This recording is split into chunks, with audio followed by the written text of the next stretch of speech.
Hey, Alan here. Welcome to another episode of Amazing Future. In this episode, I wanted to talk about a few of the things that the space industry has done for us.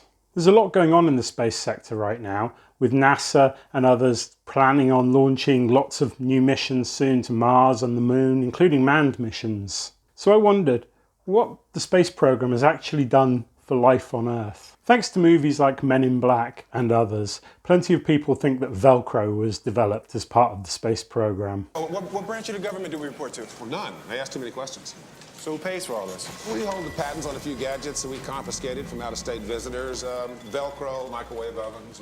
But actually, the original hook and loop fastener system was invented in 1941 by a Swiss engineer called Georges de Mastro, I hope. The idea came to him after a hunting trip in the Alps with his dog. He took a close look at the way the burrs from the burdock plants attached themselves to his clothes and to the dog's fur, and from that came up with hook and loop fasteners, better known now as Velcro. So what inventions did come from NASA or the space industry in general? LASIK surgery? No, not the whole thing, but some of the technology used now in LASIK surgery was used to track and monitor astronauts' eyes after prolonged periods in space. That tracking system is now used in LASIK surgery to be able to track the patient's eyeball if it moves left or right during the operation to make sure the laser stays on track, which is a pretty good idea, so thanks NASA.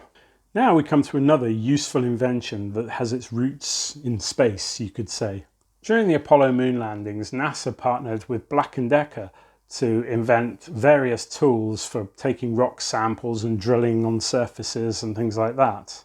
This ultimately led to the creation of the lightweight, portable Black & Decker Dustbuster, soon followed by a range of cordless power tools and accessories that we couldn't live without today. One field of medicine that benefited hugely from the space program was the prosthetics industry. Parts originally designed for space vehicles, including artificial muscle systems, sensors, diamond joint coatings, and yes, temper foam, make artificial limbs today much more durable, comfortable, and even more lifelike. So that's a lot of benefits so far, but there's lots more. In fact, there's so many I can't really go into them all today. But I'd like to tell you about a couple more.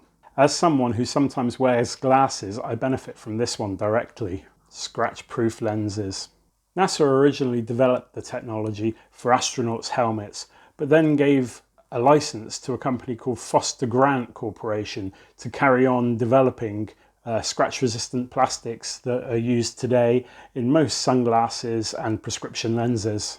There are lots more things that were developed directly as part of the space program, or even benefited hugely from investment because they were needed in space. Things like insulin pumps, firefighting equipment, shock absorbers, water filtration systems, photovoltaic cells, better tyres, wireless communications, adjustable smoke detectors, freeze-dried foods, camera technology, CAT scans and MRIs, air purifiers, memory foam, and many, many more things we take for granted.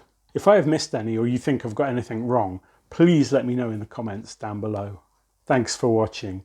Bye-bye for now.